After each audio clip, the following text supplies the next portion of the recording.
so pleased today. We have an amazing guest for Legacy Lounge, Samantha DaSilva. We are so pleased to have you here. Samantha is a Brazilian-born third-generation artist who's living in Salt Lake City, Utah. And she has moved over 40 times in her life. And that's a result of natural disasters and life circumstances, and has experienced migration. And she has undergone a process of assimilation that was very crucial at a young age of 10 years old. And it has altered her forever as a result of having to leave so much behind. Her artwork has become a navigational tool that has helped her to connect with her new surroundings and provides a form of consistency in a life full of movement. She is best known for her large-scale relief sculptures that resemble topographic maps and cracked earth made from found materials such as dirt and sawdust. The themes of this body of work revolve around belonging, spirituality, map making, and resourcefulness. As an educator, Samantha has taught at a variety of public and private institutions in Canada, the United States, Hawaii, and France, and her work has been featured by Architectural Digest, Bravo TV, HGTV, and others. I just welcome you, Samantha, just the Legacy Lounge. I am so pleased to have you here as a friend and colleague. So we've actually known one another for about 10 years. So thank you for being here. Thank you. Truly, honestly, wholeheartedly, it is my pleasure to sit with you today, to connect. It's a pleasure for me to be here. Thank you. Thank you so much. I do want to briefly touch before we get into the 5 questions. I was just so in awe and just wonder of the acknowledgement that you received from Architectural Digest. And so we talked just briefly before we started to record about that, but maybe why don't you just offer a couple of thoughts on how that felt and what that experience was like. Yeah, thank you for mentioning it. It amazing. I mean, like dumbfounded, awestruck. In fact, when the magazine arrived at my doorstep, I brought it into the house, but I didn't open it for 2 days. I just had this feeling of like, wait, is this real? Is this really happening? I mean, I know it's happening, but what if I open it and it's just not there? I don't know. My mind just went on sort of rabbit hole. My husband finally sat me down and said, we are opening this. And oh my gosh, there it is. And it was, as I was saying to you before, I am so passionate about art and art making and education that I would do this without recognition. I would do it. And in fact, I have. I mean, yes, I would years. Yeah, I would do it if nobody was looking, because it truly is a navigational tool and a compass personally. But to have that recognition is such a gift, I suppose. And it was just this added sort of cherry on top bonus from the universe, from the Architectural Digest universe as well. Yeah. No, that's wonderful. That's wonderful. So I sent you the 5 questions, and the first one that I wanted to dive into is, what is legacy for you? Yeah, such good questions. And, they've inspired so many incredible conversations as a result, leading up to this interview. I think that for me personally, the way that I think about legacy, and I love analogies. The way that I think about legacy is like resonant circles formed by a pebble dropped into a pond. Those concentric circles go out, and that's the way that I feel about legacy. That's the way that I feel about life, actually. you know, each of our actions, our experience, our choices, they create these resonant influences in our families, in our communities, and and the interesting thing is that, you know, we may have an idea about what we want legacy to be, but how they is not really up to us. We have limited control. Yes, yeah. But that's a beautiful picture of resonance and Yeah. the overflow of our lives. So that's amazing. So you did, when I talked about your biography and your part about migration, there was a little bit there that touched on some of the historical story around your why. But what would be your why for legacy? Like, what's the historical or story behind the legacy idea? Yeah, so I think I was very fortunate, and and obviously that is that's something that I that's a story and that I choose to, or it's like a vision that I choose to embody, because my I had the ability, or I had the opportunity to recalibrate my compass, my personal compass, result of massive catastrophe and disaster and disappointment. So, you know, when I say I was lucky or fortunate, um, it obviously that is something that that I choose to see, because there was a chaos and destruction. So um, yeah, I had the opportunity to in 2008.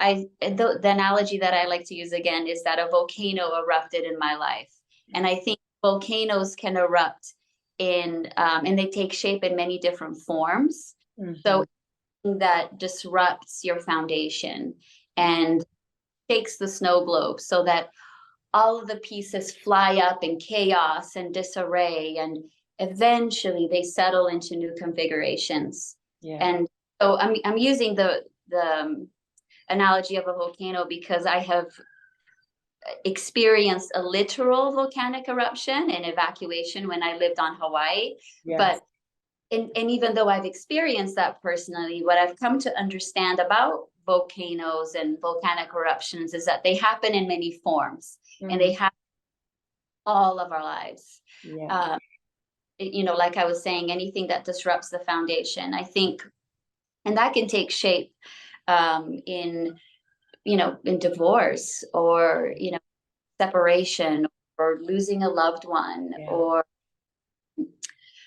gosh, being laid off, or getting the diagnosis that is unforeseen, Yeah. immigration. So in 2008, there was a personal volcano that happened in my life, and I had the opportunity to get introspective and to ask myself, well, now that I've lived a life and I did everything that I was supposed to be doing. You Yeah. know, I'm a like to-do list maker, and I had checked off all of the lists. Now that I've done everything that I was supposed to do and everything failed, because I really felt like a massive failure at that point in my life. You know, divorce, moving in with my mom and dad after being, you know, on my own for 10 years, changing careers and a number of personal health issues. Now that I've done everything that I was supposed to and everything had failed, what do I want to do with my life? Like, if I'm going to be here and, you know, to get super personal, I'm questioning moving forward. Like, that's how raw and how graded. I don't know what Yeah. other word, or how there was very little hope there in moving on and continue. But I, you know, I had the sense to ask, if I'm going to be here, what do I want to do with my life? And, in the middle of all of that darkness and depression and feeling of failure, and I heard the word art, and I thought, well, I'm not exactly sure what that means, and I didn't even have the sense to really to resist it too much. I just knew that I had to surround myself with blank canvases Yeah. and some paints, and that's how it began. So when people say that painting in therapy, they use the word Yeah. together. Yeah. That's cliche, but that's exactly what happened with me. Painting was my way of acknowledging where I was, but also calibrating me with my purpose. Yeah. So that's the genesis story of the why. Does Yes. that answer the question? Yeah, no, it absolutely. And I mean, thank you for sharing so transparently. I think that no matter where we are in life, there are moments of eruption that we can go through, and we readdress, like, what do we want, and what is meaningful and purposeful in our lives, so yeah, it's super powerful, you sharing that, and thank you for being so Right. open, with sharing that. Um, I was just curious, I'm like, you're doing so much. Um, but I'm wondering, like, what do you feel like or hope that you're doing now that will affect this generation or future generations? And whether that's like, from a micro stance or a macro, like however that feels like it fits in your life. yeah, such great questions. Gosh, sorry. Excuse me. I I feel like I've had a second chance at life. I don't know how else to put it. So I am very cognizant that I am here for for a purpose, Yeah. a unique purpose. And I don't think that's a story, that's just my story. That's everyone's story. Yes.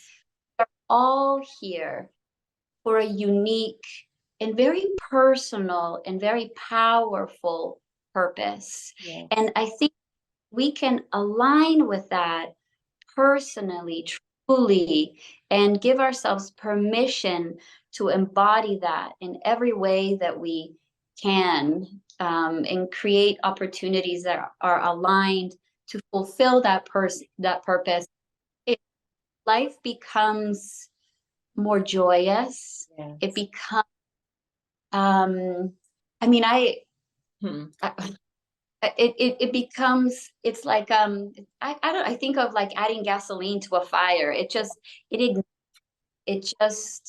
flows. And I was going to use the word effortless, and it's effortless in a way, but I also work really hard. I mean, Yeah. people say do what you love and you'll never have to work a day in your, I've never worked harder, Yeah. Yeah. but I've never worked better. Yeah. So a blend of the two. It's working hard, but being on purpose facilitates the expression. Yeah. And I think you honestly captured it when you said effortless. And I think marrying that word with joy is the part that shifts it. That ability to experience such joy in our lives brings an ease to the work, you know? Yeah. So, to answer your question, what do I hope it is expressed? I mean, it begins with me, and it begins with being on purpose. And I really believe that in the words by Gandhi, to be the change. Yes. Gosh, I believe that 100% through and through. Be the change you want to see in the world. Yeah. So aligning with purpose, being calibrated to your expression. And for me as an artist, it means doing work that I'm passionate about. It means to create work that is, um, my work is very much about place, and it's about home and belonging Yeah. and belonging to where you are, to where I am. I hope that that touches everyone, Yeah. you know, in the way that it needs to touch them. I'm a huge advocate for education. Yeah.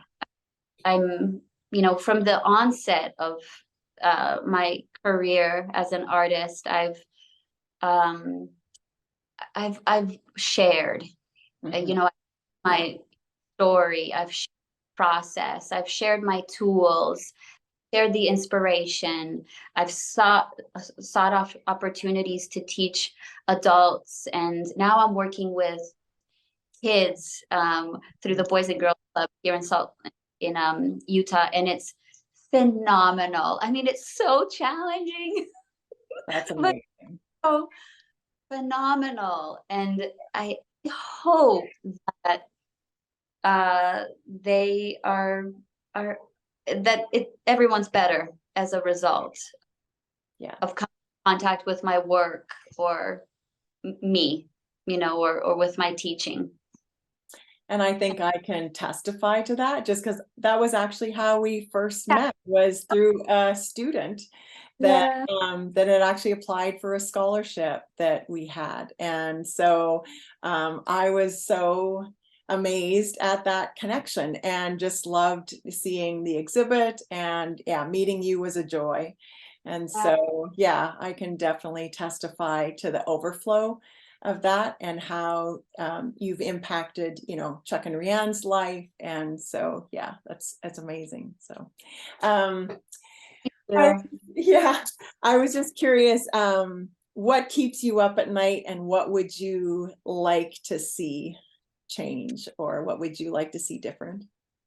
Gosh, I bear it's a thing with me. But you know, I think a lot about um well, here's this has been so full of analogies. I'll use another one. Yeah. I think like squeezing a tube of toothpaste, like using that little tool and getting Yeah. all of the out. My Yeah. husband likes that. I'm not a huge fan, but I do see his point. Yeah. I I think of myself like that, or Yeah. I think of just putting out, sharing Yeah.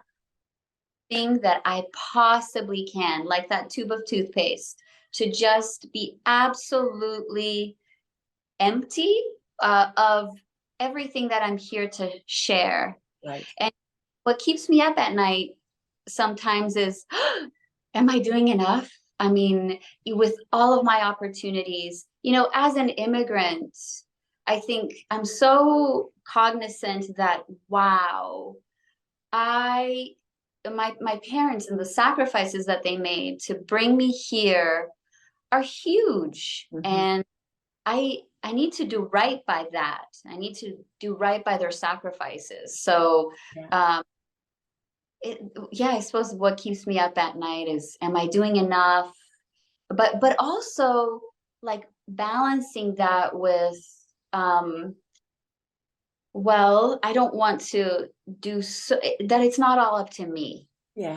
Yeah. God, and I need to remember that yes, my piece is important Mhm. and relevant, and I do what I can in my family, in my community, and you Yeah. know the residents, but also I don't I don't and this is changing as I get older, that it's not all up to me. Yeah. It it helps to lift some of that burden off of my shoulders, um that it's okay to rest, and it's okay to enjoy, and it's okay to play, and it's okay to waste time. You Yes. know, it, it's okay Yeah. because we do what we can with as much presence, as with as much love and conviction and passion as we can, but how it lands is out of our control. Mhm. I know after it's shared. I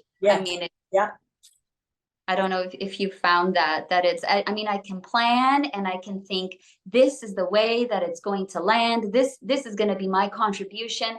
But then I talk to people, and what how it lands on their filters is like not at all Yeah. what I Yeah. what I did. I think truly that's the whole thing of even sharing art, sharing music, whatever. It's like we give the gift, Yeah, we pour out our hearts, we squeeze out the love, right? And allow people to receive it how it yeah, speaks to them. absolutely. And Yeah. that's, I think that's what makes it transformative, is that it isn't static. It's like it shifts and moves with how, Yeah, what state we are in and where we're ready to receive that part of love or joy or expression. So, and I think that's what makes it so powerful, is that we can go back to another work or another song and it speaks in a new way to us because we're new. yes, yes, absolutely. I loved what you said there, and I hadn't thought of it that way. But I think that what led me to think this way, in a way, is putting a painting up, Mhm. or share, in front of a class or a Yeah, gallery, yeah, yeah, and allowing the viewer to respond. I think that can be a lot of that can be really hard for artists, because or we yeah. pour ourselves into this creation, and sometimes we put it out there for public display and consumption. Mhm. And and I do this exercise in my workshops called compassionate critiquing. Yeah. And the point that I get across is, allow the viewer to experience your work Yeah, without you getting in the way. I yeah, mean, I know you want to explain, yeah, justify, and there's even trauma, and how, yeah. and it's a learning environment, and we can absolutely talk and answer those questions, but allow the viewer to experience the work without you getting in the way. Mhm. I Yeah, I think that's really powerful. That's amazing. Yeah. My last question is, what do you think is possible? Oh my gosh. I think that when we align with our purpose and our reason for being here, Mhm, I think that the possibilities become supercharged. mhm. And what I can conceive of what's possible with Yes. my perspective is only a slice of something so much bigger. But it's important because it's an entry point. Yeah. But so, I mean, what's possible? I mean, I imagine a world where people spend more time being being doing things they're passionate about, living lives that fill them with joy and that are full of expansion and sharing from the heart, Yeah. being aligned with divinity, with universal energy, with God, Mhm. and to express their unique gift, and having that be imperative, like food and water. And I think I would like to believe, and I aim to contribute to that world, Yeah. because that's a world I want to be in. That's a world I want to create. Yeah. But sliver of what's really possible, I don't even know. I mean, it's beyond my realm of um of thinking. I think there's amazing. But I think that's a beautiful word picture. And I think like your work with the Boys and Girls Club and teaching children, like I think those are starting spaces beside like the adult education you've done is amazing, but like another generation to start with that skill set early, and so I think that's amazing because I really believe that we start out that way and oftentimes we become uneducated or it's educated out of us, and so I think that's a beautiful gift that you're contributing to creating the world that you just described. Yeah, so those are all the questions, but I have one other one that I wanted to just, and you can comment how you feel comfortable with regard to this, but you did a very special commission back a little bit ago. And yes, you did. And you're always inspired by found materials, but someone asked you to take sacred ash and make a painting. That's correct? Am I correct on that? Yeah. Yes. So like, that's so powerful. First of all, like, it speaks to the trust someone has of you. And what that felt like, I think, to create is what I'm wondering, because it's such a phenomenal picture of legacy, really. Yes. I've been able to do a lot of commissions, but never one like this. So a friend that I took yoga teacher training with, her husband passed, and she approached me about creating a commission painting with her husband's cremains. Yeah. And I was honored and touched, but I also felt like, gosh, there's moments in our lives where we feel like this is the work I was meant to do. And I felt that truly and wholeheartedly with that work. I felt like there was no, typically with commissions, I'm nervous about the deadline and the color choices and the orientation. Is it gonna have the right mix of wild abandon and control that the customer's looking for? Yeah. My friend was so gracious that, I mean, she just was so open to me having my own process and developing the work the way that I felt inspired to, but I felt on purpose. I don't know how else to say it.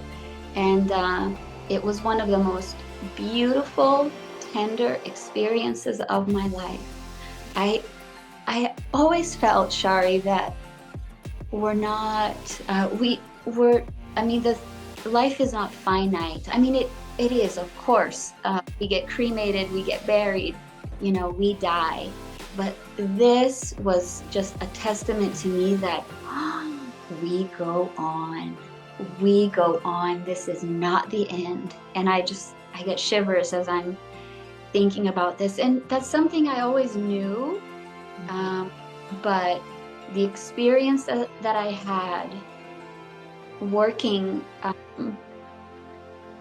with Eric and Stephanie, I mean, he was there. Yeah. He was there. And it was, I'm not making it up. I wasn't imagining things. There was a presence. And I just felt so honored. Every time I was in my studio, I would feel, he's here. And, just so grateful to have had that opportunity. Thank you for sharing it. When I read about it, I was just so taken by that whole notion of going on. So yeah, it was very, very amazing. So thank you so much for sharing that. And I know it's very tender. Sorry, say again. I loved it. I'm happy to share. That's good. Yeah. Good. So if anybody wants to follow you or connect with you, I know you have a blog and a website and you're on Instagram. So if you want to share those, I can put those in the link. That would be great. Just let us know what your handle is. So I'll let you share that. Sure. Yeah. My website is samanthadasilva.com. And Instagram is Samantha DaSilva Fine Art. And Yeah, I mean that's the entry point to Perfect, perfect. works, and gallery shows, and workshops and retreats, and commission paintings and all of that. So thank you, Shari, for Oh, creating this. oh, I I'm so grateful to have you here. I'm grateful for your contribution and your legacy in making space and touching so many lives uniquely and purposefully. I appreciate you. Thank you. Thank you so much, Samantha. I really appreciate you too. And thank you so much for being on the Legacy Lounge. And yeah, I just applaud that, yeah, the recognition by Architectural Digest. It's beautiful. And I know that there will be more yet to come. I'm excited to see what's ahead for you. And Thank you. all the beautiful impact and stories that you will create as a result of your work. So yeah, amazing. And I'm going to send you a copy. Send me your address. Oh, I would love that. Yes, Yeah. if anybody check April 2023. So yes, I would love that. That would be amazing. So Yeah. okay, Thank you. thank you.